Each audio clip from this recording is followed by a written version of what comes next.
Food and diet ये सब हो गया था हमारा। न्यूट्रिशन का डेफिनेशन मैंने बोला था लर्न करने के मतलब इम्पोर्टेंट मार्क करने के लिए फूड डाइट। ठीक है ठीक है। अच्छा, क्लासेस ऑफ न्यूट्रिएंट्स है। ठीक है, 6 क्लास है। देख हमारा जो न्यूट्रिएंट्स होता है ना वो 6 चीज़ों में डिवाइड हो जाता है। एक होता है कार्बोहाइड्रेट्स, एक होता है फैट्स, एक होता है प्रोटीन्स, एक होता है मिनरल सॉल्ट्स, एक होता है विटामिन और एक होता है वाटर। ठीक है, तो 6 चीज़ में डिवाइड हो जाता है। ये हमारे बॉडी को ज़रूरत है। ठीक है, हम लोग 10 दिन किया था ना न्यूट्रिएंट्स क्या होते हैं, न्यूट्रिशन क्या होता है। न्यूट्रिशन मतलब सप्लाई, जब हम लोग अपने बॉडी को ये सब फीड करते हैं उसको न्यूट्रिशन बोलते हैं, और जो हम लोग फीड करते हैं उसको न्यूट्रिएंट्स बोलते हैं। जो केमिकल कंपाउंड्स होते हैं उसको न्यूट्रिएंट्स बोलते हैं। ये पढ़ा था ना हम लोग ने। ठीक है, तो 6 क्लास होता है। एक होता है carbohydrate, fats, proteins, minerals, vitamin और वाटर। वाटर भी चाहिए ना, वो भी न्यूट्रिएंट होता है। ठीक है। अच्छा, कार्बोहाइड्रेट्स में क्या आता है, ये अपने अगर तो देखेंगे ना ये 8th स्टैंडर्ड में भी पढ़ा हुआ है। मिनरल्स और ये आएगा ना वो पूरा टेबल है ना, कैल्शियम, पोटेशियम, सोडियम, उसके डेफिशिएंट, उसका सोर्स, वो सभी है इसमें। ठीक है, इस बिल्कुल इजी चैप्टर है, कुछ है ही नहीं। ठीक है, तो carbohydrates carbohydrates are the compounds of carbon, hydrogen और ऑक्सीजन। तो कार्बोहाइड्रेट उसमें क्या होगा, कार्बन, हाइड्रोजन और oxygen. With hydrogen and oxygen always in the ratio 2:1, मतलब पानी के फॉर्म में रहता है। ठीक है, they are oxidized in the cells to release energy. Carbohydrates include sugar, starch, cellulose. तो मतलब ये रेस्पिरेशन में यही काम आता है कार्बोहाइड्रेट्स। ठीक है, हम लोग होते हैं ना फूड से जब एनर्जी निकालते हैं उसको रेस्पिरेशन कहते हैं, हम लोग ने पढ़ा।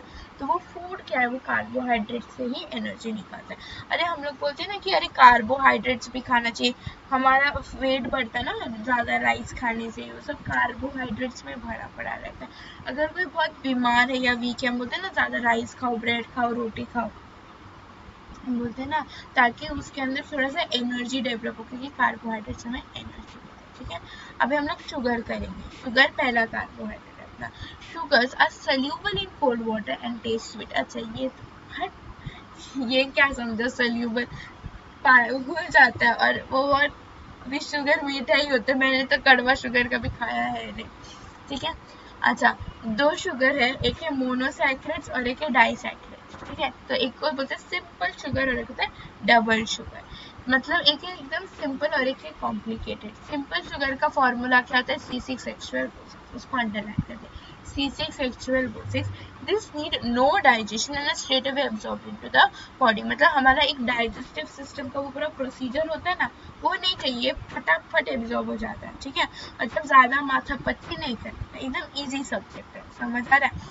डाइसैक्राइड होता है हमारा मैथ्स, उसमें दिमाग रगड़ लो तब जाके घुसेगा। ठीक है, तो हो गया C12H22O11। ठीक है, उसका फॉर्मूला क्या हो गया, C12H22O11। हमेशा याद रखना H और O का क्या रेशियो होगा, 2:1, मतलब O का डबल ही होगा H। जैसे ऊपर देख O6 है तो H12 है, O11 है तो H22 है। समझ आ रहा है? या अच्छा, 3 टाइप है दोनों में। पहले मोनोसैक्राइड्स में ग्लूकोज, फ्रक्टोज और गैलेक्टोज है। डाइसैक्राइड में सुक्रोज, माल्टोज और लैक्टोज। इसमें क्या आ सकते हैं, ऑड मैन आउट आ सकते हैं। ठीक है, ऑड मैन आउट आ जाएगा और बोलेंगे कॉमन कैटेगरी निकालो। आप ये कहाँ से आ जाती, 1 मिनट, मैंने तुझे बायोलॉजी का कोई PDF सेंड किया है नहीं ना, मतलब वो तो क्वेश्चंस का PDF था, नोट्स नहीं सेंड किया ना। सेंड करती हूँ एक बार ना, पापा के फ़ोन से क्या किसी के भी फ़ोन से देख लिया था। ठीक है, मतलब पढ़ने के बाद जो भेजते उस दिन, अगर थोड़ा उस, क्योंकि PDF खोलने में इतना नेट नहीं लगता, वीडियो नहीं देखते मैं समझता, PDF खोल के एक बार देख लेते। अच्छा, मुझे इधर ऑड मैन आउट नहीं मिल रहा है, 1 मिनट। मिल जा, हाँ मिल गया। ठीक है, तो मैंने क्या बोला ऑड मैन आउट के लिए, ज़रा मुझे बोल। मोनोसैक्राइड और डाइसैक्राइड में बोला ना मैंने। हाँ, ग्लूकोज, मुझे बोल तो,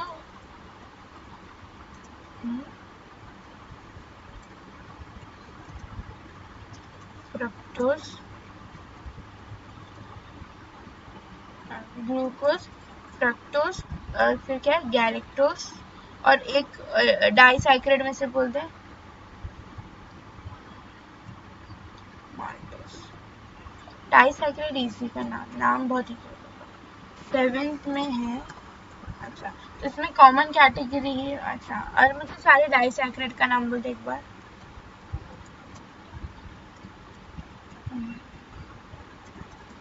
सुक्रोज, लैक्टोज और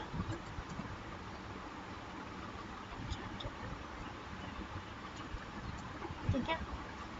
अच्छा, ये सब का ये भी पूछ सकते हैं, और केमिकल फॉर्मूला लैक्टोज और ग्लूकोज। ठीक है,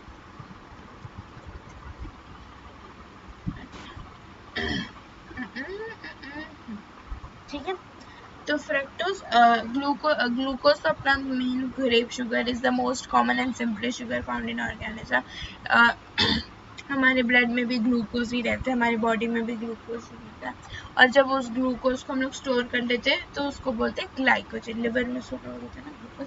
फ्रक्टोज इज बेसिकली प्लांट्स में होता है और उसको फ्रूट शुगर कहते हैं। ठीक है, तो ग्लूकोज को ग्रेप शुगर कहते हैं, फ्रक्टोज को फ्रूट शुगर कहते हैं। एफ है ना, एफ है फ्रूट शुगर। ठीक है, जी है ग्रेप शुगर, एफ है फ्रूट शुगर। समझ आ जाएगा, ऐसे याद रहेगा। फ्रक्टोज हो जाएगा फ्रूट शुगर, और galactose is found in milk. ठीक है, तो इसमें कोरिलेशन भी मैंने से डाल सकती हूँ। रुक जाओ, कोरिलेशन में मैं कैसे डाल सकती हूँ इसमें, जैसे मैंने लिख दिया glucose, glucose fruit grape sugar. ठीक है, तो शुगर, तो एक मिनट, हाँ, तो मैं ऐसे डाल सकती हूँ डैश फ्रूट शुगर। तो फ्रूट शुगर के सामने क्या आएगा,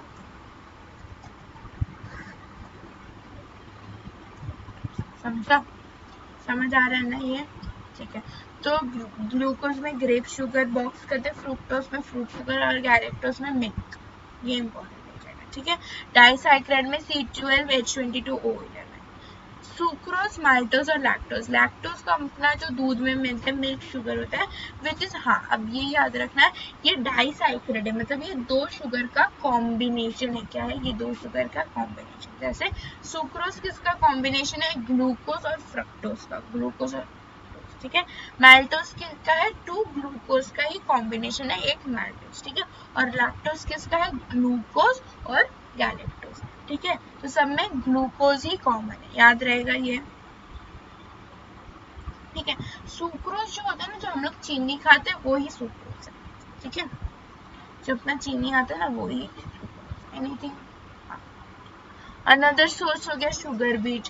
ठीक है, तो वो लोग ये सब पूछते हैं, सुक्रोज का ग्लूकोज प्लस फ्रक्टोज, माल्टोज का 2 ग्लूकोज मॉलिक्यूल्स, और लैक्टोज का ग्लूकोज प्लस गैलेक्टोज। याद रहेगा, मतलब उसको मार्क करना अच्छे से। ठीक है, स्टार्च। अभी स्टार्च क्या आता है, इनसोल्यूबल कार्बोहाइड्रेट, मतलब जो पानी में नहीं होता, तो सोल्यूबल है तो शुगर, इनसोल्यूबल हुआ तो स्टार्च। ठीक है, it is the form of the plants which is commonly store carbohydrates. मतलब ये बेसिकली प्लांट्स में स्टार्च ज़्यादा मिलता है ना, हम लोग फोटोसिंथेसिस के बाद पूरा स्टार्च में स्टोर कर देते हैं, पढ़ा होगा ना कभी। हाँ, potatoes, grains, rice, meat, wheats and bread are chief sources of starch. तो स्टार्च है, हाँ, स्टार्च का chemical formula C6H10 raised to N and it is called polysaccharide। C6H10O5 एक कम है, and it is called polysaccharide। polysaccharide मतलब उसमें बहुत सारे शुगर्स हो सकते हैं। ठीक है, टू और other insoluble polysaccharide carbohydrates are cellulose and glycogen. मैंने अभी ग्लाइकोजन का एग्जांपल किया, ग्लूकोज से ही ग्लाइकोजन ग्लूकोज से ही बनता है, पर ग्लाइकोजन क्या होता है, इनसोल्यूबल फॉर्म। ठीक है, which is stored in animals. और सेल्यूलोज किस में होता है, अपने प्लांट्स में, और नहीं क्या लिखा है, हाँ प्लांट्स में होता है ना। ये सेल्यूलोज अपने पढ़ा था ना, याद आया, सेल्यूलोज क्या बनाता है, बोल क्या बनाता है, वेरी गुड, याद है, सेल्यूलोज इज फाउंड इन, दीदी अभी तो पढ़ा था, अभी थोड़ा ना भूलिए जल्दी। ठीक है, ठीक है, तो two other insoluble polysaccharide are cellulose and glycogen. ठीक है, समझा, ठीक है। Cellulose is found in cell wall of plants. It is used in our body, but it contributes in providing roughage for proper functioning of the gut. ठीक है, gut. It is unused in our body, but it contributes in providing roughage. अच्छा, potty clear होने के लिए use होता है। ठीक है, अच्छा, तो मुझे 2 मिनट दिए, मैं आती हूँ, मेरे लैपटॉप का चार्ज, ठीक है।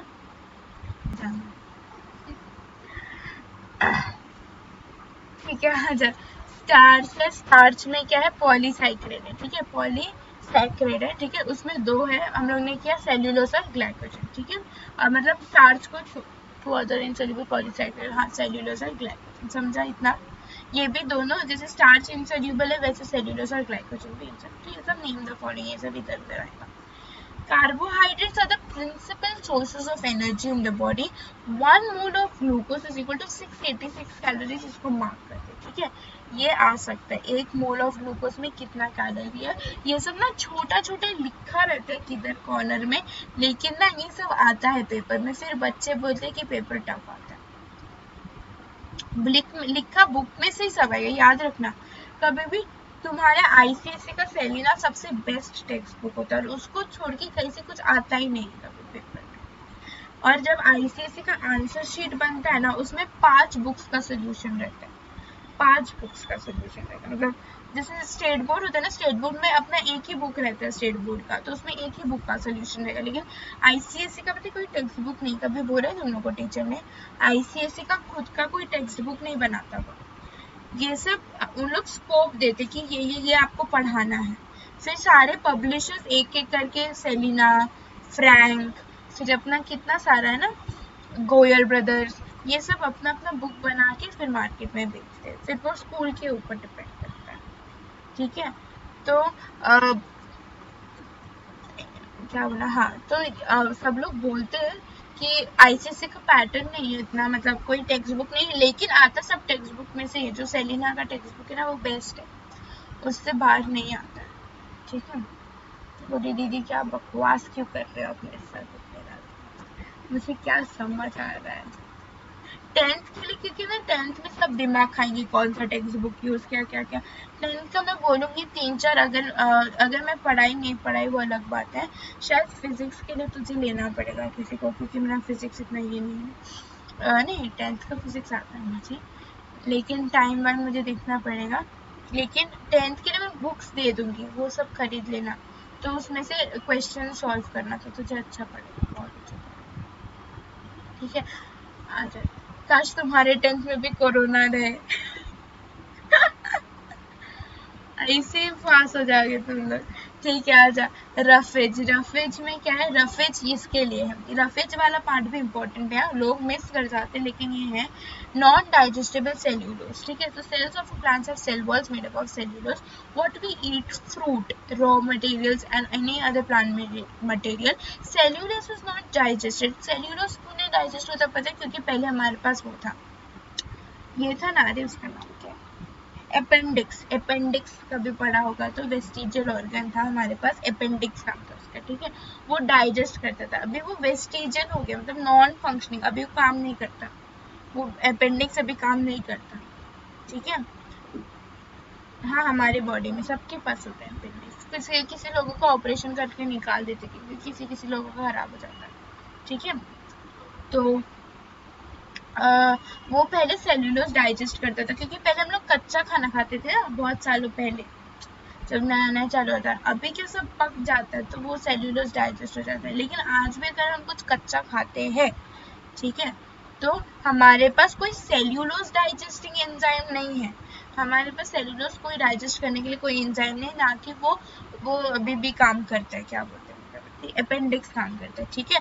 तो ये कहाँ से जाएगा, तो ये अपना पीछे से निकल जाता है, समझा समझा। और नहीं तो ये है रफेज, ये होता है नॉन डाइजेस्टेबल सेल्यूलोज। जैसे फ्रूट, अभी हम लोग इसके बाद ही डाइजेस्टिव सिस्टम मुझे कराना था, इसके बाद डाइजेस्टिव पर, लेकिन अभी पॉलिनेशन कराना पड़ेगा, इसके बाद ही डाइजेस्टिव सिस्टम आएगा। इतना मतलब तुझे अगर बायोलॉजी पसंद होगा ना, तो डाइजेस्टिव बहुत अच्छा लगेगा, उसमें इतना सारा रिएक्शंस है, लेकिन हर एक प्रोटीन के लिए अलग स्टेप्स है, फिर फैट्स के लिए अलग स्टेप्स है, फिर कार्बोहाइड्रेट्स के लिए अलग स्टेप है, लेकिन सेल्यूलोज के लिए एक भी स्टेप नहीं, समझ आ रहा। तो इसलिए वो रफेज का काम करता है। रफेज मतलब बीइंग फाइब्रस, ये हमारे मोशन को क्लियर करते हैं, प्रिवेंट्स कॉन्स्टिपेशन। इसलिए हम बोलते हैं ना कि कभी कभी हम बोलते हैं ना कि वो खाओ, छिलका खाओ, छिलका में बहुत रफेज रहता है, उसमें सेल्यूलोज रहता है जो हमारा मूवमेंट ईज कर देता है. The movement of undigested food to the intestine becomes easier. It stimulates a muscle contraction making the movement of faecal matter easier. मतलब लार्ज इंटेस्टाइन से वो पूरा पास होगा ना फीसेस, ठीक है, तो उसका भी कॉन्ट्रैक्शन. नहीं तो अपनी तो हालत जाती है बाथरूम में, मेरी तो रोज ही जाती है. एक वो करते करते ना सच में एक बहुत बड़ा टास्क होता है वॉशरूम जाना, रोज जाने का. ठीक है. Cellulose absorbs a lot of water and retains it, thus keeping the facial matter soft and constipation. मैं तो दो बॉटल पी के चली जाती, 2 बॉटल पीने का और फिर बाथरूम में बैठ जाने का. अभी क्या है ना, ये एक तो कोरोना आ गया, इतना इनरेगुलरिटी हो जाता है ना. पहले क्या सुबह सुबह हो जाता था, अब तो दिन में कभी भी आता है. ब्लूटूथ लगा के क्लास चल रही, मैं बाथरूम में बैठी हूँ, ऐसे चलता है. चल सोचे कि शेषा दीदी पागल है. रोल ऑफ रफेज पढ़ना है, ठीक है, वो 3 पढ़ने का है. 3 में से कोई भी एक भी पढ़ेगी तो भी चलेगा. और सोर्स ऑफ रफेज कहाँ से है? Vegetable food, half crushed wheat, मतलब दलिया खाए है, दलिया का भी, हाँ दलिया भी सब होता है, ठीक है. अच्छा, अभी फैट्स का इम्पोर्टेंट क्या है, फंक्शन क्या है? 4 फंक्शंस है, ठीक है. Produces energy in the body like carbohydrates, important storage form of food, serves as a solvent for fat soluble vitamins, और under skin protects against a rapid loss of heat, that is insulation. ये जो है ना, ये insulation का काम करता है. मतलब हम लोग ज़्यादा ठंडे ना हो जाए तो ये fat under the skin protects the body against a rapid loss of heat. अगर इंसुलेशन मतलब हमारा बॉडी टेम्परेचर रेगुलेट करने में मदद करता है, ठीक है.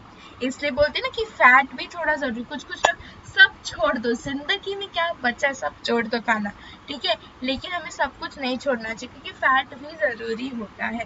कभी कभी जब हम लोग कुछ नहीं खाते बहुत टाइम तक, तो ये फैट ही धीरे धीरे धीरे धीरे हमें एनर्जी प्रोवाइड करता है, ठीक है, समझा. तो सेकेंड पॉइंट को छोड़ के बाकी 3 पॉइंट याद रखना, ठीक है. Solvent for fat soluble vitamin, वो उसका कीवर्ड हो गया, ठीक है. Fat under the skin, insulation keyword हो गया. अगर इतना याद नहीं आ रहा, रैपिड लॉस ऑफ इट, तो इंसुलेशन गिव्स इंसुलेशन और एनर्जी, ठीक है, समझा. हाँ, ये fat under the skin adipose tissue पढ़ाया था ना मैंने, वो, ठीक है. अच्छा, fats are also compose of carbon hydrogen, वही सब लिखा है. दे produce more energy than carbohydrates do. 1 mole at fat release 9.45 kilo calories. यहाँ पे 686 किलो कैलोरीज था, यहाँ पे 99.45 किलो कैलोरी ऑफ एनर्जी, मतलब 9450, ठीक है. तो कितना एनर्जी देख, 1 मोल उधर 686, यहाँ पे 9.45, ठीक है. अच्छा, अभी फैटी एसिड्स एंड ग्लाइसरॉल. हाँ, अभी प्रोटीन्स में मोस्टली इसका क्या है ना, फंक्शन ही पूछते. फैट्स का ना मोस्टली क्या पूछते, फंक्शन पूछते, जितना मुझे याद है. पेपर में फंक्शन ही पूछने का रहता है उन लोगों को. फिर भी मैं एक बार इधर लिख देती हूँ, फैट का याद रहेगा ना, फैट का फंक्शन. इसमें ना वही है, फंक्शन, सोर्स, ये सब है. अच्छा, अभी टेबल पे आ जा. नहीं, टेबल नहीं, सॉरी. प्रोटीन्स के नीचे नाइट्रोजन लिखा है, नाइट्रोजन अंडरलाइन करो. हाँ, प्रोटीन का भी ये लिखा है. प्रोटीन का इन जनरल फंक्शन पूछा तो लिखने का, for growth and repair of the body cells. हम बोलते हैं ना बच्चों को प्रोटीन दो ताकि उसका हाइट बढ़े. फिर बॉर्नविटा, हॉर्लिक्स, वो सब में ज्यादा प्रोटीन्स रहता है, ठीक है. In the time of emergency they में भी ऑल्सो ऑक्सीडाइज टू रिलीज. अगर इमरजेंसी है तो हाँ उनको ये करते हैं, लेकिन मोस्टली कार्बोहाइड्रेट से हम लोग को रेस्पिरेशन होता है, ठीक है. तो अगर कार्बोहाइड्रेट्स का फंक्शन पूछा तो they are the chemicals which release energy, they are oxidised and release energy, ठीक है. प्रोटीन्स में नहीं होता. प्रोटीन्स का मेन फंक्शन क्या है, growth and repair of the body, ठीक है. रिपेयर मतलब कुछ ये हो गया, ठीक है. इसलिए बचपन में हम लोग बहुत प्रोटीन्स खाते हैं, ठीक है. अगर कभी वो पढ़ा होगा ना, 5th-6th में था मेरे ख्याल से, वो एक ऐसा ना ट्राइंगल बना रहता था, नीचे कार्बोहाइड्रेट, प्रोटीन, ऐसे ऐसे चलता था. फैट्स एकदम ऊपर छोटू सा लिखा रहता था. वही है, ये कुछ नहीं, वही है, बस थोड़ा डिटेल, ठीक है. अभी फूड्स रिच इन प्रोटीन, से अपना सारा नॉनवेज जितना खाते सब प्रोटीन में रिच होता है. फिर मिल्क हो गया, चीज हो गया, नट्स होता है. मुझे ये पढ़ के ना भूख लगती है, ये चैप्टर ना पढ़ने से भूख लगती है मुझे, ठीक है। फिर 2 होता है क्वाशीओरकर और मेरास्मस, ये 2 डिजीजेस हैं। इसकी सिम्टम्स और कंडीशंस ट्रीटमेंट अच्छे से याद रखना। लॉस ऑफ एपेटाइट, एपेटाइट और इसका डिफरेंस बताया था ना, एपेटाइट हंगर ये सब का डिफरेंस बता दिया था। एपेटाइट मतलब जब खाने की इच्छा होती है और हंगर मतलब जब भूख लगती है, समझ आ रहा है? दो अलग अलग चीजें हैं। कभी कभी देख जब हंगर होगा तो ऐसा नहीं कि कभी कभी ऐसा लगता है ना भूख लगती है लेकिन खाने का मन नहीं करता, कभी कभी पेट भरा नहीं, खाने का ही है, मुझे बहुत मन कर रहा है कुछ खाने का। मेरा कभी कभी होता है ना कि बहुत बोरिंग क्लास चल रहा है, ठीक है, सर चढ़ा रहे अपने मन का, क्या करूं, किचन में जाके कल मैंने पूरा पैकेट बनाना चिप्स खत्म कर दिया, फिर भूख भी लगी थी वो अलग बात है। फिर वो बिस्किट्स हम लोग खाते, बिस्किट्स तो खत्म ही हो गया। केनू की छोटी बहनों में बिस्किट्स खाना मेरा फेवरेट पास टाइम है, ठीक है। ठीक, तो क्वाशीओरकर और मेरास्मस जो डिजीजेज है उसमें तुम लोग को ओडेमा देख, लास्ट पॉइंट है ना सिम्टम, उसमें से कोई 3 या 4 सिम्टम, उससे ज्यादा नहीं, ठीक है। लेकिन जो भी लिखेगी एकदम परफेक्ट लिखो। हाँ, जो भी लिखेगी एकदम परफेक्ट लिखना, ठीक है। जैसे अगर ग्रोथ लिखे तो स्टंटेड ग्रोथ लिखना, रिपीटेड डायरिया लिखना, जो याद रहता है ना वही लिखने का, ठीक है। बेली प्रोट्रूडिंग, हाँ एंटरटेनमेंट हो गया, आ जा क्वाशीओरकर और हम लोग क्या पढ़े थे सिम्टम, ठीक है। बेली प्रोट्रूडिंग मतलब बाहर पेट बाहर आ जाता है, ठीक है। डार्कर स्केली मतलब एकदम रफ रफ हो जाता है। स्टंटेड ग्रोथ मतलब हाइट नहीं बढ़ता है, ठीक है। एनलार्ज्ड लिवर एंड अनीमिया हो जाएगा, अनीमिया मतलब आयरन की कमी हो जाएगा, ठीक है। ओडेमा मतलब स्वेलिंग उधर लिखा हुआ है, ठीक है, क्योंकि वाटर और ये सब जब प्रोटीन्स नहीं रहता बॉडी में तो ये सब होता है, ठीक है।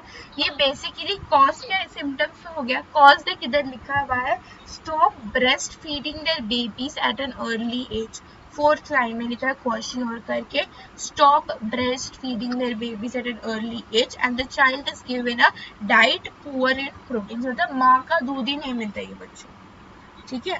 तो माँ के दूध में तो सबसे ज्यादा प्रोटीन है, तब जब उनको वही नहीं मिलता और उसके बाद उन लोग को ज्यादा प्रोटीन्स खाने नहीं मिलता, हम लोग तो इधर रहते हैं हमें इतना पता नहीं चलता, लेकिन अफ्रीका साइड एंड बहुत जगह इवन इंडिया में जहाँ माल न्यूट्रिशन, जहाँ बहुत ड्रॉट्स आ जाता है या कुछ हो जाता है ना, तो ये बच्चों को या तो माँ मर जाती है या कुछ होता है या उधर ही खाना नहीं मिलता है, तो जिनका एक वक्त का भी खाना बराबर से नहीं मिलता तो ये लोग को ये सब डिसीजेस हो जाती है, समझा, उसको मार्क कर, ठीक है। हाँ, तो उसको क्या शायद सिर्फ राइस और व्हीट ही मिल रहा होगा ज्यादा, लेकिन प्रोटीन्स नहीं मिल रहा, इसलिए बोलते हैं ना कि हमें, हम लोग का एक कॉन्सेप्ट आएगा बैलेंस डाइट, कि हमें सिर्फ न्यूट्रिएंट्स नहीं खाना, हमें सारे न्यूट्रिएंट्स खाने। हम लोग सिर्फ चावल खाते हैं क्या रात को, नहीं, हम लोग दाल चावल एक सब्जी कुछ ना कुछ लेंगे, अगर फ्राइड होगा तो कुछ फ्राइड लेंगे, कुछ वेजिटेबल्स फ्रूट्स सब खाते हैं ना, क्यों खाते, क्योंकि ये सब होता है। देखो बच्चा ऐसा नहीं उसको खाना नहीं मिल रहा, लेकिन कार्बोहाइड्रेट से मिल रहा है, बेचारे को प्रोटीन से मिल ही नहीं रहा, ठीक है। और ही में die also before the age of 5 अभी बच्चे को तो प्रोटीन ही चाहिए, तो शायद 5 साल के पहले वो मर भी सकता है, समझा। अच्छा, अब इसका ट्रीटमेंट क्या है, उसको प्रोटीन रिच डाइट देना चालू करोगे तो वो शायद ठीक भी हो जाए, ठीक है। तो वो कंट्रोल और ट्रीटमेंट, ठीक है। क्वाशीओरकर देख अफ्रीका से ही आया, जो वर्ड है वो कहाँ से आया, अफ्रीका से आया। The sickness the baby gets when the new baby comes, मतलब जैसे वो बच्चा है उसको ये प्रॉब्लम हो जाता है, क्योंकि because the elder child source of protein is no longer available, now he is usually fed a starchy diet consisting mostly of fruits and vegetables, मतलब उसको माँ का दूध नहीं मिलता। तो ये देख उधर लिखा है ना, वो कहाँ से आया, वो घाना से आया, घानियन टर्म इन अफ्रीका, ठीक है। तो ये सब अफ्रीका में ज्यादा प्रिवेलेंट है, क्योंकि उधर के बच्चों को नहीं मिलता इतना, उधर कुछ ना कुछ पता है। फिर मेरास्मस देख, एक बच्चा बैठा हुआ है सफरिंग फ्रॉम मेरास्मस, ठीक है। हाँ, तो ये 5 साल नहीं, ये 1 साल के अंदर ही हो जाती है, बच्चों के अंदर होता है, ठीक है। ये भी सेम ही लिखा है कि उसको पुअर प्रोटीन्स देते हैं और कार्बोहाइड्रेट ज्यादा देते हैं। अच्छा नहीं, इधर तो सिर्फ sorry poor energy giving food सिर्फ प्रोटीन्स नहीं, कार्बोहाइड्रेट्स और फैट्स भी नहीं देते बेचारे, ठीक है। समझा, उधर तो फिर भी थोड़ा कुछ दे देते हैं। अच्छा, फिर सेम बोल रही हूँ, सिम्टम्स कोई 2-3 लर्न कर लेना।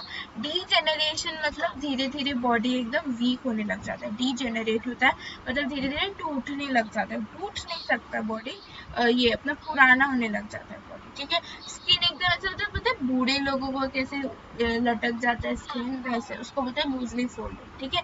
रिटार्डेड मतलब एकदम क्या बोलते हैं ना, मंद हो जाते हैं वो लोग, physical as well as mental, ना हाइट से बढ़ते ना दिमाग से बढ़ पाते, ठीक है। अच्छा, डिफरेंस लर्न कर लेना अच्छे से, ठीक है, क्वाशियोल्टर और मेरास्मस का। अच्छा, मिनरल, और ये तो पूरा टेबल है, ये टेबल तो अपने को आता ही है, फिर भी एक बार बढ़ा देती हूँ। अब टेबल में क्या आ सकते हैं, ऑड मैन आउट आ सकते हैं, मैक्रो न्यूट्रिएंट्स, माइक्रो न्यूट्रिएंट्स, क्या मैक्रो है क्या माइक्रो है।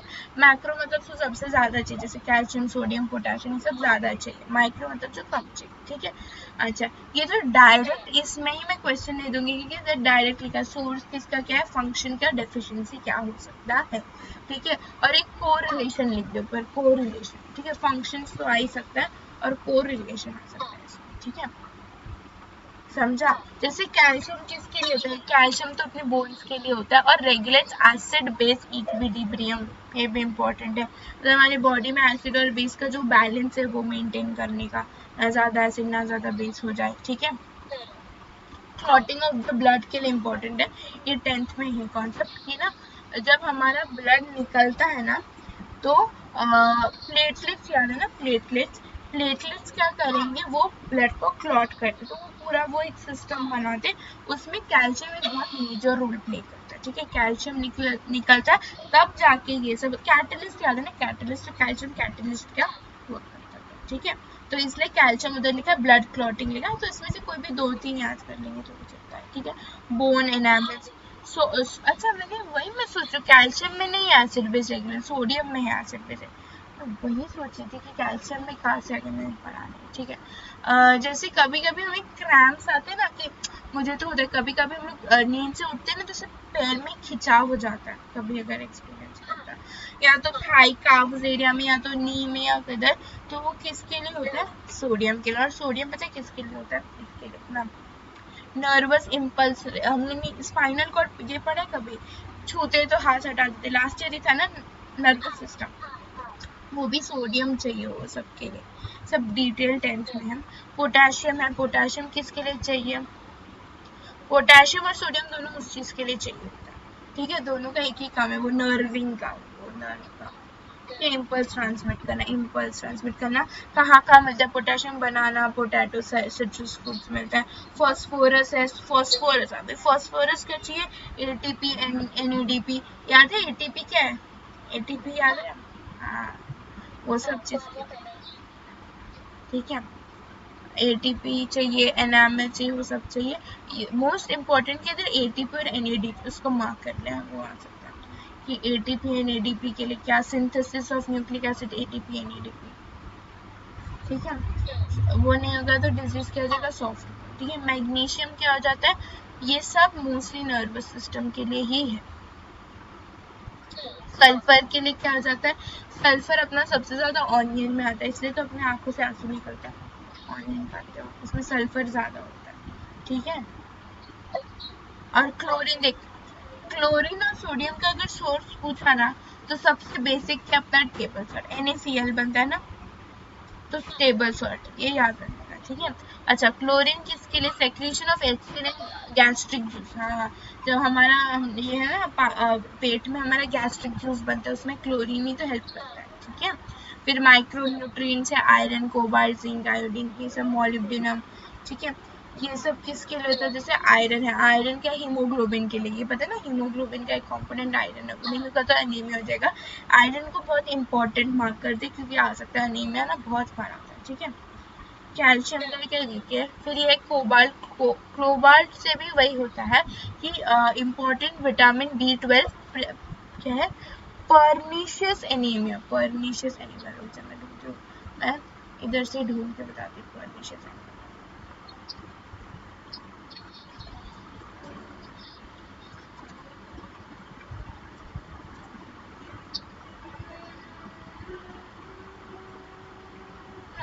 जब बॉडी में विटामिन B12 कम होता है ना, ठीक है। तब तब हो जाता है पर्निशियस एनीमिया, ठीक है, मतलब वो अनीमिया है लेकिन उसमें आयरन की कमी नहीं, उसमें विटामिन B12 की कमी, ठीक है। और उसको हम कैसे खत्म कर सकते हैं? मीट, पोल्ट्री, शेलफिश, एग्स खा के, डेयरी प्रोडक्ट्स खा के कम कर सकते हैं, ठीक है, समझा? हाँ, ठीक है। फिर आयोडीन का तो पता ही होगा, गॉइटर, क्रेटिनिज्म, ये सब तो लास्ट ईयर हम लोग ने बहुत अच्छे से पढ़ा था। फिर कॉपर है, loss of body weight, melanin, melanin, copper, हाँ कॉपर का अच्छा है, प्रोडक्शन ऑफ मेलेनिन, वो अंडरलाइन करते हैं। मेलेनिन एक ऐसा कंपोनेंट होता है ना जिससे हमारा स्किन का ये होता है पूरा, जैसे अगर हम लोग बाहर हीट में जाते हैं ना तो हमें प्रोटेक्ट करता है मेलेनिन, ठीक है, ताकि हमारा सन से हमारा ये कुछ ये नहीं हो जाए, हमें कोई क्या बोलते हैं ना उसको इफेक्ट ना करे, कैंसर वैंसर ना हो जाए, उसके लिए मेलेनिन होता है, ठीक है। पता है कुछ कुछ लोगों का पूरा बॉडी वाइट होता है, कुछ तो देखा ना, वो इसके लिए होता है क्योंकि उनमें मेलेनिन की कमी होती है, ठीक है। वो पिगमेंट होता है जो थोड़ा हमारे स्किन को प्रोटेक्ट करता है, उनके अंदर वो नहीं होता है, इसीलिए वो पूरा वाइट होता है, ठीक है, समझा? अच्छा मैं, हाँ, मेलेनिन, अरे उधर ही लिखा है कॉपर के इसमें, प्रोडक्शन ऑफ मेलेनिन, MELANIN, समझा?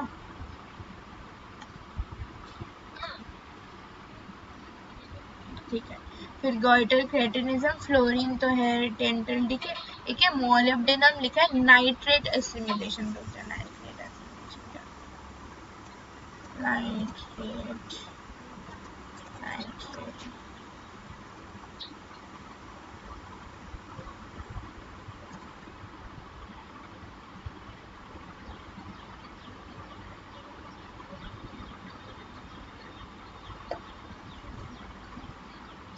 तो नाइट्रेट एसिमिलेशन जो लिखा है इधर, मतलब आप इनऑर्गेनिक नाइट्रोजन जो हमारे बॉडी थी ऊपर लिखा था ना, उसको ऑर्गेनिक में कन्वर्ट करते थे, ठीक है।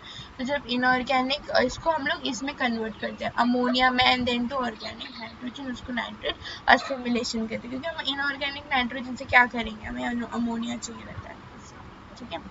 अच्छा, लास्ट है वाटर, वाटर तो इजी है, 2/3 ऑफ द बॉडी, कभी कभी ना वो लोग फंक्शन ऑफ वाटर भी पूछ लेते हैं, ठीक है। तो ये अच्छे से आना चाहिए, solvent in the body, produce digestive juices, transportation, फिर एक्सक्रीशन और मेंटेनेंस ऑफ बॉडी टेम्परेचर, ठीक है। मेरे क्लास के यहाँ से इसमें से 2-3 पॉइंट लर्न करेंगे तो भी चलता है, एक ही तो आता है एग्जाम में। लॉस एंड रिप्लेसमेंट भी इम्पोर्टेंट है कि वो लोग पूछ सकते हैं, water is regularly loss from the body through sweat, urine as water in vapour, मतलब हम लोग स्वेट करते हैं, हम लोग टॉयलेट करते हैं तो उससे पानी चला जाता है, तो उसको रिप्लेस करना पड़ता है, इसको बोलते हैं ना 2 लीटर 3 लीटर पानी दिन में पियो। और सिर्फ पानी से नहीं आता, नॉर्मल हम लोग जो खाना खाते हैं उसमें भी पानी रहता है, फ्रूट्स और वेजिटेबल्स में भी पानी रहता है, ठीक है। जूसेस पीते हैं, कोल्ड ड्रिंक्स पीते हैं, वो सब भी पानी रहता है, ठीक है। फिर है ये मिनरल वाला, ठीक, विटामिन वाला, ठीक है, विटामिन है ये सब तो है, retinol, calciferol, vitamin A, D, E के, हाँ इसके लिए नाम बहुत अच्छे से लर्न करना है, ये जो नाम है ना विटामिन का, जो भी नाम है ना वो अच्छे से लर्न करना, कि विटामिन ए को क्या बोलते हैं, रेटिनॉल, विटामिन डी को क्या बोलते हैं, क्लासिफेरॉल, ई को क्या बोलते हैं, टोसोफेरॉल, के को क्या बोलते हैं, फिलोन, ठीक है। उनका चीफ फंक्शन, उनका सोर्सेस और उनका डेफिशिएंसी क्या क्या होता है, ठीक है। अच्छा, ये कराने से पहले मैं तुझे मैं कराती हूँ, चलो मेरे माल न्यूट्रिशन का बैलेंस डाइट देख ले, बैलेंस डाइट में माल न्यूट्रिशन का डेफिनेशन मार्क कर ले, page number, points to remember जहाँ लिखा है ना उसके ऊपर प्रोग्रेस चेक के ऊपर एक माल न्यूट्रिशन का बॉक्स है, उसको मार्क कर ले। फिर एक वो उसके ऊपर एक और एक बॉक्स है, कैटेगरी ऑफ पीपल रिक्वायरमेंट, वो लर्न करना है, ठीक है। दिखा पॉइंट्स, हाँ पेज नंबर 93 होगा मोस्टली, मुझे पता नहीं। पॉइंट्स टू रिमेम्बर दिख रहा है, पॉइंट्स टू रिमेम्बर, जहाँ पे भी चैप्टर का पॉइंट्स टू रिमेम्बर है वहां पे जा।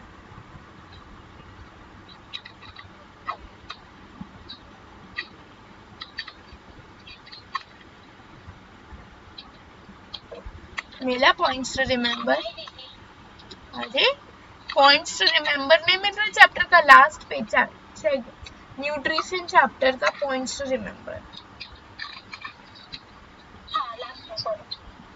प्रोग्रेस चेक का बॉक्स है, उसके ऊपर फिर माल न्यूट्रिशन का एक बॉक्स है, एक येलो कलर का बॉक्स मिला, उसको डेफिनेशन के लिए मार्क कर इम्पोर्टेंट है, और उसके ऊपर एक ब्लू कलर का बॉक्स है, वो भी इम्पोर्टेंट है।